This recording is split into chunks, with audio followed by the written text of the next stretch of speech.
တော်အရန်ဆင်းရဲလို့ပါဇာငါလေးတွက်ပေးပါဆရာကြီးမင်းဒီထက်မွဲဦးမှာတရားမင်းဆင်းကြတော့မရဘူးငါလည်းမတက်နိုင်ဘူးဟုတ်မှာကွာဒီဘေးရင်ဆရာငါ့ကိုစော်ကားလိုက်တာပဲငါကဲရင်ဒီလူသားချမ်းသာရမယ်ငါတရားမင်းကွာအားလုံးနားထောင်ကြဒီလူသားသွားတဲ့လမ်းမှာရွှေငွေရတနာအပြည့်ပါတဲ့အထုပ်တစ်ထုပ်ချထားပေးလိုက်ကြ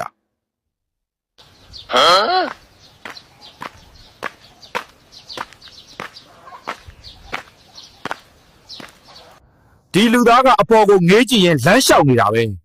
တစ်ပင်ပေါ်မှာချိတ်ဆွဲထားလိုက်ကြစမ်း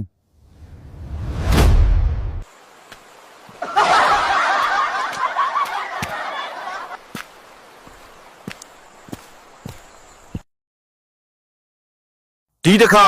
နောက်ဆုံးကယ်တင်ခြင်းပဲဒီလူသားရဲ့အိမ်ထဲမှာငွေသားအပြည့်ထည့်ထားလိုက်ကြစမ်းဟေးno, no, no, no.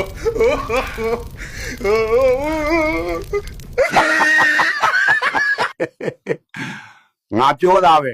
ဒီကောင်ကိုတရားမင်းတော့မကယ်နိုင်ပါဘူးလို့